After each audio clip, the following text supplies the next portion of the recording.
ईश्वरा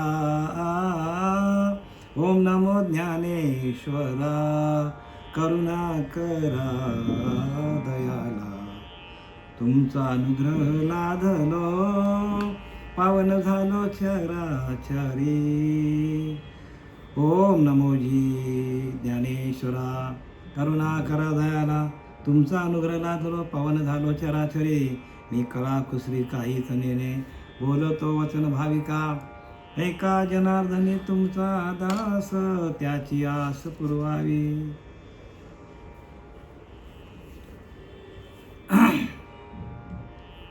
आपला आजचा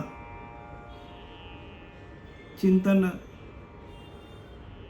आजचं जे चिंतन आहे ते आपण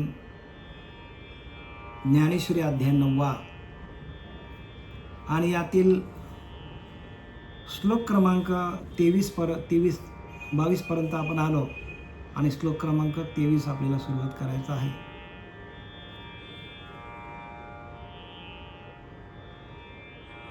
बावीसव्या श्लोकामध्ये आपल्याला भगवंतांनी सांगितलं अर्जुनाला, अनन्य चिंतयन्तो माम ये जना पर्युपासते तेषां नित्याभियुक्तानां योगक्षेम वहाम्यहम्. आणि आता शेवटीला सांगितलं की बघ, जो माझी अनन्य भावाने सेवा करतो त्याचा योगक्षेम मीच वाहतो. सर्व काही त्याचं मी बघतो बरं का. त्याचं नामस्मरण, त्याचा संसार, त्याचा प्रपंच जे का असेल ते सगळं मी बघतो. पण अनन्य भावाने शरण यायला पाहिजे. अनन्यच चिंतयन्तो माम, अनन्य भावाने शरण जो मला येतो भक्त माझा त्याचा सर्व योगक्षेम मी वाहतो. शेवटची ओळीमध्ये ज्ञानोबा सांगतात, हा योगक्षेम आघवा तयांचा मदची पडला पांडवा जयांची या सर्व भावा आश्रय मी. शेवटीला 22व्या श्लोकामध्ये शेवटची ओळी सांगते आपल्याला. ओळी क्रमांक आहे 343. काय सांगताय? भगवंत सांगतो अर्जुना, हा योगक्षेम आघवा जयांचा मदची पडला पांडवा. मला त्या भक्ताची चिंता लागते.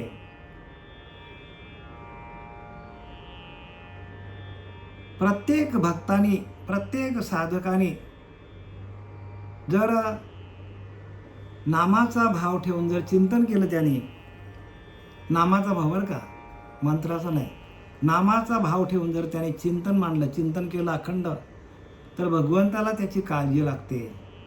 हा योगक्षेम आघवा जयांचा मदची पडला पांडवा जयांची या सर्व भावा आश्रय मी. सर्व भाव बरं का, सर्व भावाने भगवंतच आश्रय प्रत्येकाला. प्रत्येकाला आश्रय कोणाचा आहे? पण इथं भगवंत सांगतो की त्यांची काळजी मला लागते. ते एकोटीने जी क्षणी अनुसरले गा माझी या वाहनी तेव्हाच तयांची चिंतावणी मदची पडली.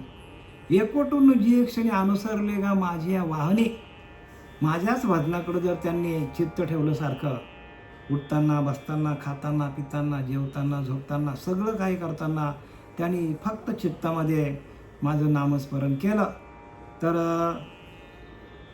तेव्हाच सुरुवात केली त्यांनी. म्हणजे ज्या वेळेला त्यांनी अनुग्रह घेतला, ज्या वेळेला साधकाने अनुग्रह घेतला, त्यावेळेला अनुग्रहाच्या चिंतनातून भगवंत सांगतो, ज्याने अनुग्रह घेतला मग त्यांची चिंतावणी मदची पडली. मला त्या भक्ताची चिंता लागते. म्हणजे भगवंत आपल्याकडनं सगळं करून घेतो, फक्त आपली जिज्ञासू वृत्ती असली पाहिजे. प्रत्येक साधकाची वृत्ती जिज्ञासू असली पाहिजे. 4 प्रकारचे भक्त आहेत: अर्थार्थी, जिज्ञासू आणि ज्ञानिया. त्यातनं भगवंत म्हणतो मला ज्ञानिया भक्त आवडतो, पण ज्ञानिया भक्त होण्यासाठी जिज्ञासू वृत्ती पाहिजे.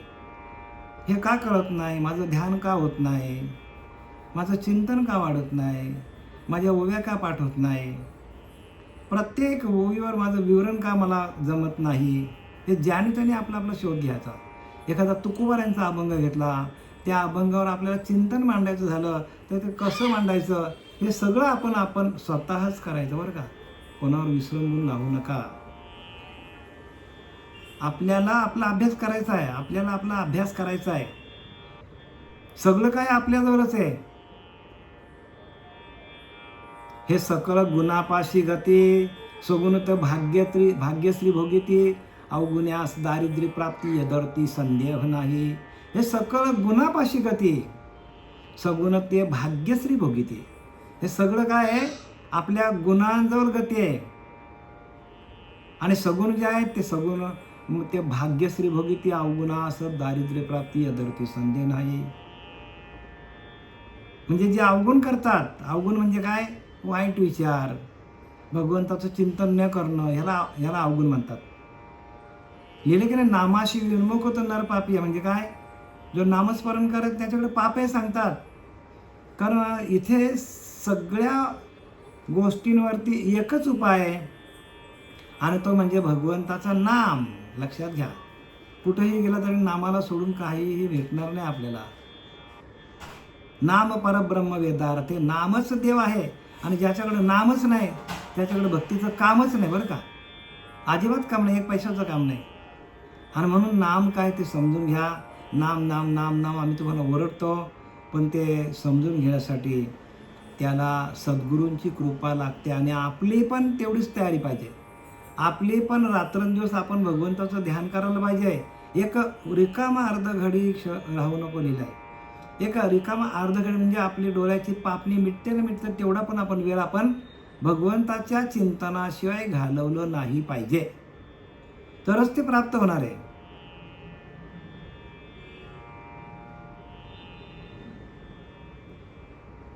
प्राप्ती करण्याचा उपाय आपल्याकडे आहे. संसाराचं चिंतन टाकून द्या, काहीच कामाचं नाही. टाकूनच द्यायचं, काय कामाचं नाही तुम्हाला. ते पुढे तेच त्रास देणार आहे तुम्हाला, प्रपंचच त्रास देणार आहे. प्रपंचातल्या, कारण त्याने सांगितलं की यद दृष्टम तन नष्टम, जे दिसतं त्याचा नाश होणार आहे, जे दिसत नाही ते शाश्वत आहे. मग हे सगळं दिसतं आपलं प्रपंच, या बिल्डिंग, इमारती, सूर्य, चंद्र, तारे वगैरे जे आपल्याला डोळ्याने दिसतं त्याचा संपूर्ण नाश होणार आहे. आणि नाश कोणाचा होत नाही, तर त्या परब्रह्म तत्वाचा नाश होत नाही. उदंड कल्पांत झाला तरी नाश नाही तयाला, माया त्यागे शाश्वताला ओळखावे. हो, शाश्वत परब्रह्म आहे, शाश्वत नाम आहे, आणि आपण ते टाकून सगळं करत बसले. आणि आपण नाशिवंताच्या मागे लागलोय. म्हणून नाशिवंत देह जाणार सकळ, तो माझा असो, तुमचा असो, आपल्या प्रपंचातला असो, कोणाचाही असो जगामध्ये. संत सांगतात की नाशिवंत देह जाणार सकळ, आयुष्य खातो काळ सावधान. एक एक पळ आपला तो काळ काय करतो, आपल्याला ग्रासून टाकलेला आहे. आपण सावधान होत नाही का, तर आपलं चिंतन नाही. चिंतन लावी चित्ताला, मनाच्या मनाला चिंतन काय करतो, चित्ताला भगवंताच्या भजनामध्ये घालवतो. म्हणजे चिंतन महत्वाचं आहे. आता आपण श्लोक क्रमांक 23 कडे वळूया, आणि ओवी क्रमांक आहे 344. येप्यन्न देवता भक्ता व यजन्ते श्रद्धायान्विताः, तेऽपि मामेव कौन्तेय यजन्ते विधिपूर्वकम्. भगवंत सांगतो, बघ अर्जुना, जे जे दुसऱ्या देवतांचे भक्तही श्रद्धेने युक्त होऊन अन्य देवतांची पूजा करतात, श्रद्धेने बरं का, प्रत्येक माणूस श्रद्धेने सगळ्या देवतांची पूजा करतात, पण सांगतात ते सुद्धा हे कुंतीपुत्रा माझेच अज्ञानाने भजन चालू आहे. काय सांगतात, ते पण माझंच भजन आहे. बघा किती आपल्याला किती धीर दिला भगवंताने. कुठल्याही देवतांची पूजा केली तरी ते माझंच पूजन आहे. कुठल्याही देवाची पूजा करा, पण पुढं सांगतात, आपल्याला सावध केलं पुढं, ते पण माझेच भजन आहे, पण ते अज्ञानाचं भजन आहे. काय आहे अज्ञान, बघा कसं मारलंय ठोका आपल्याला. अज्ञानाचं भजन आहे. अज्ञानाची भक्ती इच्छिती धन संपत्ती, तयांच्या चित्ती बोध कैसा. अज्ञानाची भक्ती आहे ती. सगळ्या देवतांची पूजा केली, सर्व देव नमस्कारम केशवम प्रति गच्छिती. एका तुमच्या अंतरीच्या अंतरात्म्याकडेच येईल, पण अज्ञानाची भक्ती येते. म्हणजे जाणून बुजून भगवंताची पूजा करा, भगवंताला जाणून त्याचं चिंतन करा. न जाणता केलेली पूजा, म्हणून संतांची संगत करायला पाहिजे. संतांची संगत केल्याशिवाय आपल्याला हे ज्ञान कळणार नाही. संत ओळखण्याची आपण गडबड केलेली आहे. संत ओळखता येत नाही लवकर, कारण संत खूप त्रास देतात. संत काय करतात? चिंतन करायला लावतात. संत काय करतात? उपासना करायला लावतात. संत कुठं बाहेर घालवत नाही आपल्याला. संत सांगतात, अरे नरा आत बघ जरा. आत बघायला लावता तो. म्हणून जो अंतर्मुख व्हायला सांगतो तो संत आहे. जो बहिर्मुख पूजा देतो तो संत म्हणता येणार अजिबात नाही बरं का. एक पैशाचं काहीच कामाचं नाही. हे नरा आत बघ जरा, जीव हा खरा नव्हे ही माया, तू बुद्धी दर्पणे ब्रह्मरवीची छाया. आत बघायला सांगतात आपल्याला.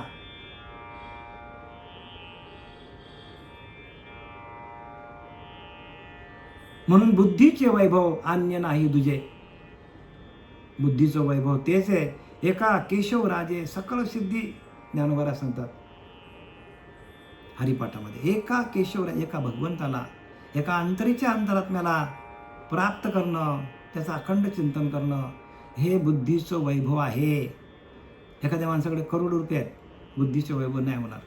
त्याने आपल्या बुद्धीतून पैसा कमवला, मान कमवला, सन्मान कमवला, 2-2, 4-4 बंगले, कंपन्या घेतल्या, विदेशात कंपन्या घेतल्या, भारतात कंपन्या केल्या, तरी पण ते बुद्धीचं वैभव नाही सांगतात. तो बुद्धीनं खूप तल्लक असेल, हुशार असेल, व्यापारामध्ये 1 नंबर असेल, तो व्यापारामध्ये 1 नंबर असेल तो, पण तेही वैभव नाही. ज्ञानोबा सांगतात बुद्धीचे वैभव अन्य नाही दुजे. आपल्याकडे तर किती असेल, पण अब्जो रुपये, करोड रुपयेवाले श्रीमंत लोक आहेत जगामध्ये, पण त्यांना पण ग्वाही दिली कोणी? ज्ञानोबाने. बुद्धीचे वैभव अन्य नाही दुजे. दुसरं वैभव नाही. किती वैभव असलं तरी ते वैभव नाही. एका केशवराजे सकळ सिद्धी. एका केशवराजे सकळ सिद्धी. एका भगवंताला प्राप्त करणं, एका भगवंताशी एकरूप होणं, हे बुद्धीचं वैभव आहे.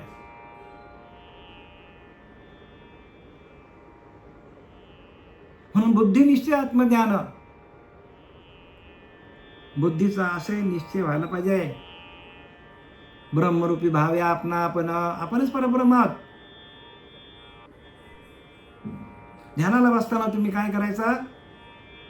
तुम्हाला दिलेले साधना, जो नाम दिलेलं आहे, त्या नामाचा अर्थ तेच आहे की ते परब्रह्म मी आहे, ते परब्रह्म मी आहे, मीच परब्रह्म आहे. अहम ब्रह्मास्मी, अहम ब्रह्मास्मी, हेच तुम्हाला दिलेलं आहे. बाकी काय दिलंय? आणि त्याची घोटाई करता करता करता करता राम म्हणता रामची होईजे, पदी बैसुनी पदवी घेईजे. राम म्हणता म्हणता तुम्हीच राम कधी होता माहित नाही पडत तुम्हाला. राम म्हणता रामची होईजे, यज्ञ पावला पावले. पावला पावलाला तुमचा यज्ञ चालू आहे. नाम यज्ञ बरं का, नाही तर तुम्ही बाहेरचे यज्ञ धरणार. त्या समिधा, त्या अग्नी, ते कुंड, ते यज्ञ नाही.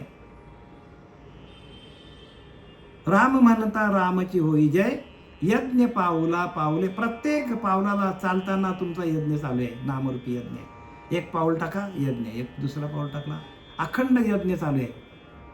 अखंड चिंतन विठोबाचं, त्याला यज्ञ म्हणतात. बघा, आता तुम्हाला एवढं मी इथून संपूर्ण स्पष्टीकरण सांगतो, पण तरी आपल्या टालक्यात भरलं तर बरं. नाही तर मग इथं कोणाची बा काय गेले, ज्याचे त्याने अनहित केले, आपला आपण अनहित करणार आहोत. सावध व्हा. सावधतेचा इशारा दिला आपल्याला ज्ञानोबांनी. म्हणून काय सांगतात की माझेच पूजन करतात. कुठल्याही देवाची पूजा केली तरी ती माझीच पूजा आहे, पण माझेच अज्ञानाने पूजन करतात. पण त्या अज्ञानाने करतात का? अज्ञानाची भक्ती इच्छिती धन संपत्ती, तयांच्या चित्ती बोध कायचा. चित्तामध्ये बोध नाही त्यांच्या. आता मी तुम्हाला सांगितलं अहम ब्रह्मास्मी महावाक्य, आपल्याला बोध तिथून चालू होतो, लक्षात घ्या. आणि ते बोध आपल्याकडे नाही आहे आणि त्या बोधाचं आपल्याला स्मरण नाही आहे. बोध बोध करी तुझी स्वय परब्रह्मा ऐसा ध्याता होतो तद्रूपा. ध्यान करणारे तद्रूप व्हायला पाहिजे, त्याच्यामध्ये मद्रूप तद्रूप चिद्रूप सगळं व्हायला पाहिजे, पण ते आपण होत नाही. आणि त्याच्यामुळे आपल्याला हे ज्ञान कळत नाही. चिद्रूप व्हायला पाहिजे, मद्रूप व्हायला पाहिजे. आणि म्हणून अर्जुनाकडनं त्यांनी काय मागितलं, तू नेहमीची कळी माझी या भजनी प्रेम धरी. तुम्हाला मन तुझं देऊन टाक, माझ्या भजनामध्ये मद्रूप हो. मद्रूप चिद्रूप तद्रूप हे सगळं काय आहे, भगवंताच्या भजनातून आपल्याला प्राप्ती आहे. आणि ते भजन आपल्याला जमलं पाहिजे, त्याच्याशिवाय दुसरा उपाय काय. आता अनेकही संप्रदाय परिमातेने नती समवाय, जे अग्नी इंद्र सूर्य सोमाय म्हणून यजती. स्पष्टपणे सांगितले बघा, इथे ज्ञानोबा स्पष्टपणे सांगतो. आता अनेकही संप्रदाय, अनेक असे संप्रदाय आहेत, ते काय करतात, परिमाते नेनती समवाय. मी विश्वव्यापक असलेला परमात्मा आहे, पण ते मला जाणत नाही. आणि ते काय करतात, कोणी सूर्याची पूजा करतात, कोणी चंद्राची पूजा करतात, कोणी अग्नीची पूजा करतात, त्यांची पूजा करतात आणि मला जाणत नाही. मी व्यापक आहे हो. सूर्याला प्रकाश माझा आहे हो. सूर्य त्या आत्मप्रकाशापुढे शंखा एवढा आहे. चंद्र सांगायला नको तुम्हाला. आणि आपण काय करतो, जो आत्मा स्वयंप्रकाशित आहे आणि आत्मा व्यापक आहे आणि ज्यातून सर्व सृष्टीला तेजोमय करणारा तो आत्मा आहे आणि तो व्यापक आहे. आणि तो व्यापक असलेला परमात्मा सूर्याला काय करतो, सूर्याला तेज देतो, चंद्राला शीतलता देतो, अग्नीला दाहकता देतो, आणि त्याची आपल्याला ओळख नाही. घ्या तर काय बोलणार. आणि आपण सूर्याचीच पूजा करतो, चंद्राचीच पूजा करतो, अग्नी करू नये असत ना. विरोध केला नाही बरं का, विरोध नाही केलेला. माऊलीने करा, पण मला जाणून करा. काय सांगतात, मला जाणा, मी यांच्यापेक्षा या सगळ्यांना शक्ती पुरवणारा मी आहे. म्हणून त्यांनी शब्द काय वापरले आहे, आता अनेक हे संप्रदाय परिमातेने नती समवाय. मला सर्व व्यापक परमात्म्याला कोणी जाणत नाही. आणि हे भगवंताचं दुःख आहे, लक्षात घ्या. जे अग्नी इंद्र सूर्य सोमाय म्हणून यजती. आणि म्हणून ते काय करतात, तर चंद्राची उपासना करतात, सूर्याची करतात, अग्नीची करतात. पण मी व्यापक आहे, मला जाणत नाही. माझा प्रकाश सगळीकडे आहे. जसा सूर्याचा प्रकाश आहे, जैसे बिंबतरी बचकेचे निवडे परिप्रकाश त्रैलोक्य थोकडे. शब्दाची व्याप्ती तेनेची पाडे तया माझी. जैसे बिंबतरी बचकेची एवढूसा सूर्य आहे बघा, बचकेत बसेल एवढा, पण तिन्ही लोकांना प्रकाशमान करतो. तशी माझी व्याप्ती भगवंत म्हणतो, मी व्यापक आहे. आणि त्या व्यापकतेला जाणं म्हणजे परमार्थ आहे. भक्ती म्हणजे काय, भक्ती म्हणजे व्यापकता, सगळीकडे तोच भरलेला आहे. आणि त्याला जाणणं म्हणजे भक्ती आहे. तेही किर मातेची होय का, जे हे आघवे मीची आहे, परी ते भजती उजरी नव्हे विषम पडे. आता स्पष्टपणे सांगितलंय ज्ञानोबाने, त्यांचे ते पूजन खरोखर माझेच होय. सूर्याची पूजा करणं, चंद्राची पूजा करणं, अग्नीची माझंच पूजन आहे. पण पुढं काय सांगतात, कारण या सर्व जगात मीच भरून राहिलेला आहे. बघा, सगळीकडे मीच भरलेला आहे. अर्जुना मी नसे ऐसे कवन ठाऊ असे, परी प्राण्याचे दैव कैसे माते न देखते. सगळीकडे मीच भरलेला आहे, पण मलाच कोणी बघत नाही. म्हणून मजविन पावी जी स्वर्ग, तो अज्ञानाचा पुण्य मार्ग. पुण्य आहे पण अज्ञान. ज्ञानी आहे त्या ते उपसर्ग हानी म्हणती. ज्ञानी लोक याला म्हणतात की हानी आहे त्याच्यामध्ये. एक भगवंताला जाणणं म्हणजे पुण्य आहे.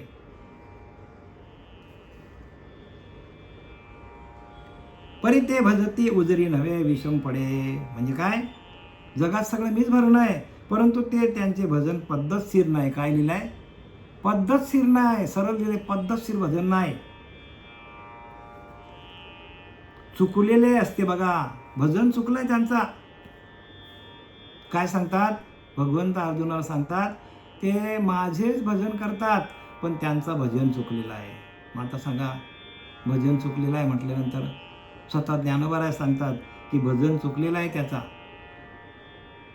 मग भजन कसं करायचं, तर त्यासाठी श्री गुरुला शरण. तसे गुरु बघा,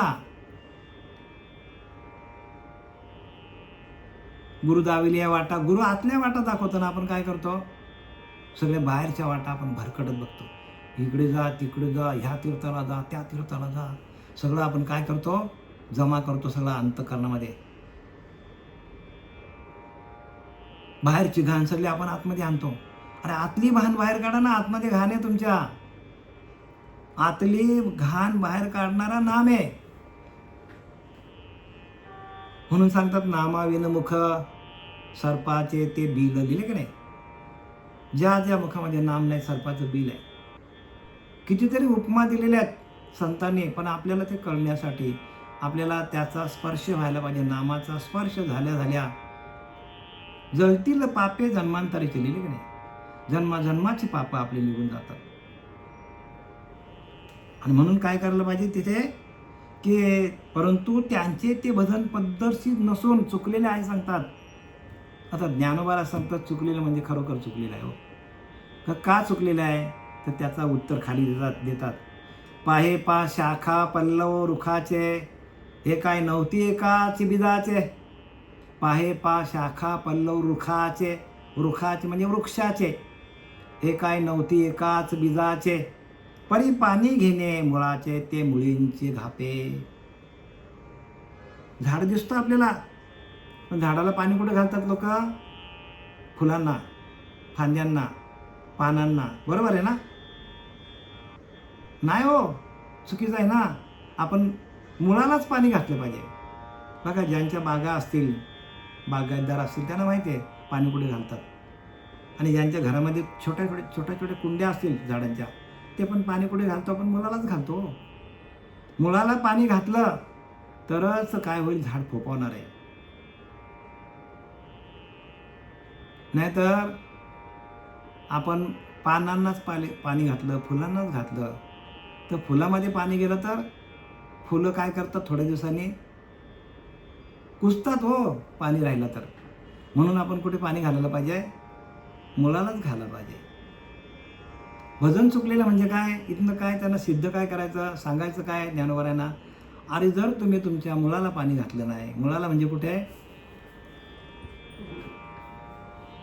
मुळाला म्हणजे आपल्या नाभीच्या ठिकाणी बरं का. कारण ज्या ठिकाणी नाल तुटलेली आहे, भजन आईच्या पिंडामध्ये भजन चालू होता, आईच्या पिंडातनं बाहेर निघाला तो अर्भक, नाल कापली, भजन तुटला. मग त्या नाभीच्या ठिकाणी आपण उपासना करायला पाहिजे. तुकाराम महाराज म्हणतात की नाही, उजळले भाग्य आता अवघी चिंता वारली, संत दर्शने थोरला पद्मनाभ जोडीला. बघा, पद्मनाभ जोडली जातो. जोपर्यंत पद्मनाभ जोडली जात नाही, त्या पद्मनाभाच्या ठिकाणी अखंड उपासना चालू होतं, अखंड भजन चालू होतं, अखंड बरं का, जराही खंड पडत नाही. आणि मग ती एकदा नाल जोडली म्हणजे, म्हणून त्याने सांगितलंय की चुकीचं भजन करतात. नाभीची उपासना कोणी करत नाही, हृदयाची उपासना कोणी करतच नाही, भ्रूमध्यामध्ये पण उपासना करतच नाही. मूलाधार स्वाधिष्ठान मणिपुर अनाथ विशुद्धी आज्ञाचक्राने ब्रह्मरंध्र चक्र. मूलाधार चक्राकर कोणी जातच नाही. मूळ आधार तिथून आहे, भक्तीचा आधार आहे मूळ आधार. जसं मुलं ही झाडाचे आधार आहेत, तसं मूळाधार चक्र हा आधार आहे. आणि त्या मूळाधार चक्रापासून आपल्याला तिथे नामसंकीर्तन व्हायला पाहिजे. तिथं नामाचं संकीर्तन झाला, नामाची आपल्याला अनुभूती आली, तर आपल्याला ब्रह्मरंध्रामध्ये सहज जाता येतो. पाणी कुठे घालायला पाहिजे, मूळाधार. भक्ती मूळाधार पासून व्हायला पाहिजे. आधार हे आधार, भक्तीचा आधार मूळाधार चक्र. तुमचं मूळाधार चक्र बंद असेल तर भक्ती करून काय फायदा होणार नाही. ही पूजा बरं का, फुलं पानं वगैरे वाहणं जे आहे ती पहिली भक्ती आहे. पण त्याच्यातून आपल्याला मोक्ष मिळणार नाही. आणि मोक्षासाठी हा नरदेह मिळालेला आहे.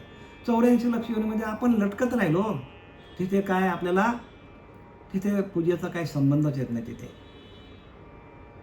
तिथे आहार, निद्रा, भय आणि मैथून एवढाच, बाकी काहीच नाही. पण इथं बुद्धिमत्ता दिली म्हणून बुद्धीचे वैभव, भगवंताची भजन आपल्याला कसं करायला पाहिजे, तर आपण त्या बुद्धीतून आपल्याला बुद्धीचे वैभव आहे ते भगवंताचं नामस्मरण करणं. भगवंताचं नामस्मरण करता मन, बुद्धी, चित्त आणि चैतन्य, मनातून बुद्धीकडे आणि बुद्धीतून आपल्याला चित्तामध्ये जायला पाहिजे. आणि चित्ताचं चैतन्य होतं ना, तरी ते समुद्राचे होऊन ठेवले, ते चित्ताचे चैतन्य झाले. एकाएक निमाले घनानंद. बघा ज्ञानोबा सांगतात ना, तरी ते समुद्राचे होऊन ठेवले, जेवी चित्ताचे चैतन्य झाले. एकाएकी निमाले घनानंद. आनंद स्वरूपामध्ये गेले ते. जसं समुद्र आहे, समुद्रामध्ये आपण पाणी थोडा गेला, एखादा झरा गेला, समुद्रमय होऊन जातो. तसं आपण त्या मूळ स्वरूपाकडे गेलो की घनानंद, म्हणजे आपल्याला आनंद मिळतो. तेवी चित्ताचे चैतन्य झाले. चित्तामध्ये चैतन्य नावाचं ईश्वर तयार होतो. एकाएकी निमाले घनानंद. आनंद स्वरूपामध्ये मानून जातो. आणि आनंद स्वरूप आपला आनंद संप्रदाय आहे. म्हणून आनंद संप्रदायामध्ये हे ज्ञान आपले श्रीपाद बाबा, सच्चिदानंद सद्गुरू श्रीपाद बाबा, सच्चिदानंद सद्गुरू रामदास बाबा, सच्चिदानंद सद्गुरू नारायण बाबा, सच्चिदानंद सद्गुरू रोहिदास बाबा, सच्चिदानंद सद्गुरू पांडुरंग दिवेकर बाबा यांनी आम्हाला हे ज्ञानाचे काय केलं, ज्ञानाची उभारणी करून दिली आम्हाला. आणि ज्ञानाची अनुभूती आणून दिली. अनुभव हे ब्रह्म आहे आणि ते आपल्याला जमलं पाहिजे. डीप ज्ञान आहे बरं का. तुम्ही जेवढं ध्यान कराल तेवढं तुम्हाला ज्ञान प्रगट होईल. ज्ञान तुमच्या आतमध्येच आहे. तुका म्हणे होता ठेवा तो या भावे सापडला. तुकाराम महाराजांनी तो कुठून आणला का नाम? तो बाबाजी चैतन्याने कुठून नाम आणून त्याला दिलं की काय? उसनं आणून दिला नाही, त्यांच्याकडे होता तो. तुकाराम महाराज सांगतात, प्रत्यक्ष अनुभूती सांगतात, तुका म्हणे होता ठेवा, माझ्याकडे ठेवा होता तो, पण या भावा म्हणजे नामाच्या भावातून तुम्हाला सापडला. तसं तुम्हाला सापडला पाहिजे. तुमच्याचकडे ते सगळा ठेवा तुमच्याजवळ आहे, पण तो तुम्हाला ओपन करता येत नाही. का? तर किल्ली आहे तिथे. तुका म्हणे किल्ली संता हाते दिली. संतांच्या हातात दिलेले किल्ले, पण संतांच्या मार्गावर तुम्ही चालले पाहिजे. संतांच्या मनाच्या विरुद्ध गेलं तर ते होणार नाही. काय लोक घाबरतात. कशाला घाबरायचं? संतांना कशाला घाबरायचं? संत चांगल्यासाठी सांगतात आपल्या. संत ओरडले. अहो बंडोबा बाबा होता, तो ध्यानाला बसला आणि एखाद्याने, बाबा मला सांगायचे बरं का, पांडुरंग देतो बाबा, ध्यानाला बसला आणि त्याच्या हातात दंड असायचा. ध्यानाला बसला जरा हल्ला तर लगेच फटका मारायचा, दणक्याने मारायचा. मग साधक काहीच बोलायचे नाही. का? अहो आपल्या हितासाठी, आपल्या हिता जो असे जागता, आपल्या हितासाठी ते जागरूक असतात आणि आपल्याला जाग करतात. तेच जाग करतील. तेची माझे हित करीती सकळ ज्यांनी हा गोपाल कृपा करी. लिहिले कशाला? तेची माझे हित, संतच माझे हित करतील. तेची माझे हित करीती सकळ ज्यांनी हा गोपाल कृपा करी. भगवंत आपल्याला कृपा करतो. संतांना काळजी, संताविन प्राप्ती नाही, ऐशे वेद देत तसे ग्वाही. संतांशिवाय प्राप्ती नाही. संतांचा आशीर्वाद पाहिजे. पण संतांनी सांगितलेला आपण तंतोतंत अभ्यास करायला पाहिजे. आपण प्रपंचामध्ये सगळं आयुष्य घालवतो. आपण चिंतनच करत नाही महाराज. चिंतन बरं का, उठताना बसताना खाताना पिताना चिंतन आहे, पण आपल्या प्रपंचातल्या गोष्टी बघा. आता आम्ही बऱ्याचशा इथे महिला ग्रुप आहे, एकामेकाला फोन लावला तर आपल्या घरातल्या गोष्टी बोलतात. नाही बोलायला पाहिजे. ज्ञानोबारांनी काय लिहिलंय, तुकोबारांनी काय लिहिलंय, नाथबाबांनी ते सांगा. एकामेक चर्चा करा ना तुम्ही. आत्मचर्चेतून हा भगवंत प्रगट होतो. माझी आत्मचर्चा विशद उदंड गाती तेथे तिसतो तुम्ही नारदा. वॉर्निंग दिले नारदाला. भगवंत नारदाला सांगतो. नारदाने प्रश्न केला, देवा तू राहतो कुठे? नाहम वसामी वैकुंठे, बघा वैकुंठामध्ये राहत नाही. योगिनाम हृदय रहो, योगिनाम हृदय राहो, म्हणजे जे योगी 1000 वर्ष तपश्चर्या करतात त्यांच्या हृदयामध्ये पण मी राहत नाही. नाहम वसामी वैकुंठे योगिनाम हृदय रहो, मत भक्त यत्र गायंती तत्र तिष्ठतो विनाश. माझे भक्त जिथे ठाई ठाई गातात, माझे भक्त जिथे अखंड चिंतन करतात, माझे भक्त जिथे अखंड चिंतन करून त्या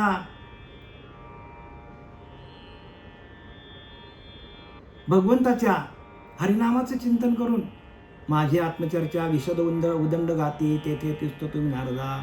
जिथं माझी आत्मचर्चा अखंड चालू आहे त्या ठिकाणी भगवंत असतो. आणि म्हणून मी कोणाला जास्त फोन लावत नाही. कारण काय, आत्मचिंतन करता करता आपल्याला साधनेबद्दल ज्ञानवारांच्या ज्ञानेश्वरीतली काही प्रमाणं घ्या, हरिपाठातली प्रमाणं घ्या आणि चर्चा करा एकमेकांची. आत्मचर्चा करा.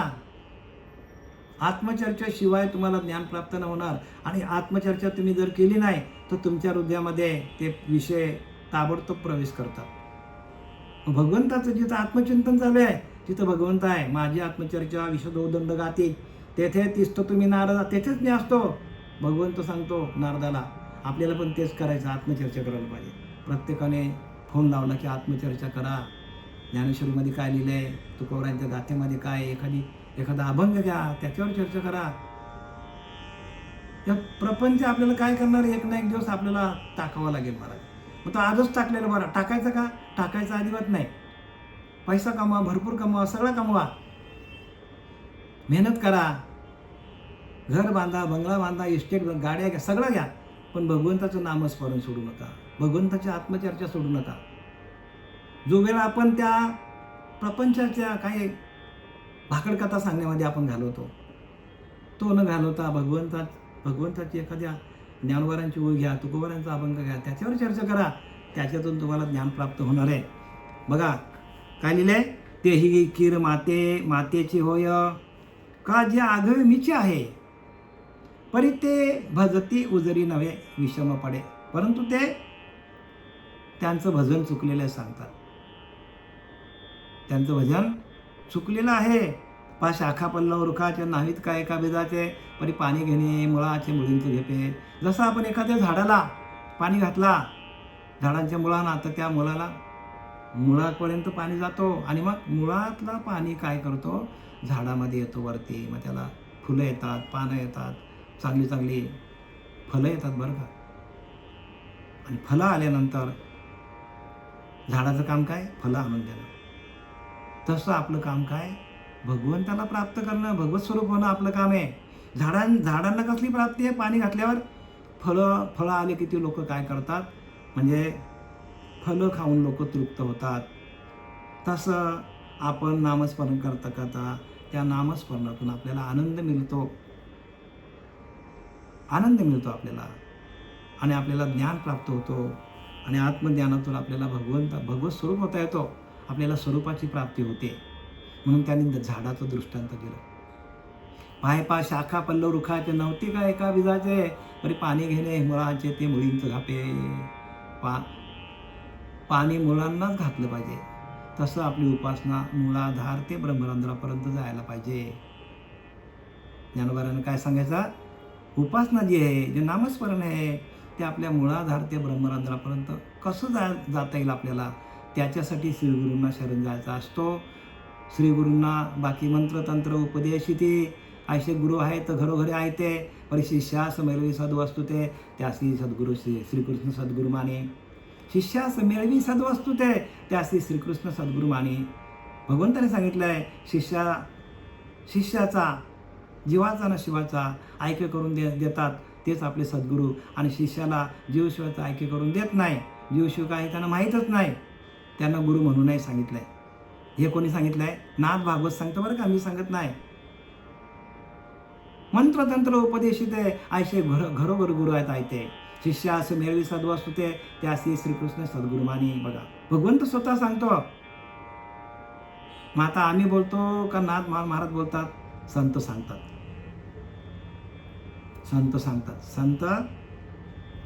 संत उदार भरले आनंदाचे भांडार. बघा आनंद आहे त्यांच्याकडे, आणि तो आनंद आपल्याला मिळवता यायला पाहिजे. आणि म्हणून आपली सगळी आपली धावपळ असली पाहिजे बरं का. आपले वृक्षाच्या फांद्या, पाने वगैरे एकाच बीजापासून तयार होतात. कशापासून तयार होतात? एका बीजापासून तयार होतात. परंतु पाणी घालायचे असेल तर मुळाशीच घातलं पाहिजे. तसं आपण प्रत्यक्ष संपूर्ण सृष्टीची रचना एका नामातून झालेली आहे. आणि ते नाम कुठे आहे? तर कस्तुरी कुंडलवासी आहे, मग मृगढुंड बनवाय, ऐसा घटघट राम आहे, दुनिया देखत नाही. तसं कस्तुरीच्या याच्यामध्ये नाभी कमलामध्ये, मृगाच्या नाभी कमलामध्ये जशी ती कस्तुरी आहे, तसं आपल्या नाभी कमलामध्ये तो नाम आहे. हे आपल्याला काय करतात? दर्शवतात संत. कस्तुरी कुंडलवासी आहे, मृगढुंडे बनवा आहे, असा घटघट राम आहे, दुनिया दे. तर प्रत्येकाच्या ठिकाणी, नाभीच्या ठिकाणी ते भगवंताचं नाम आहे. आणि तिथं आपल्याला काय करायला पाहिजे? आपली उपासना, आपलं नामस्मरण, आपलं भजन तिथून चालू व्हायला पाहिजे. मूळाधार स्वाधिष्ठान मणिपूर अनाहत विशुद्धी आज्ञाचक्र ब्रह्मरंध्र चक्र सप्तचक्र भेदन करून आपल्याला ब्रह्मरंध्रात जायला लागेल. आणि मग समर्थ रामदास सांगतात, महादार ओलांडावे, महादार ओलांडावे, मग देवदर्शन घ्यावे. मग आपल्याला देवाचं दर्शन आहे. जाता जाता एक तुम्हाला ज्ञानोबारांचा तुमच्या माहितीसाठी ज्ञानोबा काय सांगतात बघा. काय सांगतात? मी आत्मा असे नाभिस्थानी. हे बरं का, हे सगळं आता जे मी तुम्हाला सांगणार आहे सगळं साधनेचं बोलतो, कशी साधना करायची मूळाधारपासून. काय सांगतात? मी आत्मा असे नाभिस्थानी, अष्टपाकोडी ताईची खेळणी, त्या घेई जेरून योग बले, प्राण आधूत वृद्ध करावा, व्यान नाडीचा काढावा, वृद्ध बले ओढावा न्यावा दसमदारी. मग आत्मया परमात्मया परम सुख भेटी झाल्या, मग नव्हेचे वाया स्मरण विसरता, न जिता इंद्रिय दंड न जेविता तृप्तवना, ऐसा योगी समान बोलीचे पार्था, नवी दारे रोधुनी श्वास नेमुनी, आत्मा कोंडी त्रिकुट भवनी तोची योगी दान पार्था. दोघा घालून मिठे परमात्मा पाहावा दृष्टी, ते हृदय मी जगजे ती भेटी पार्था.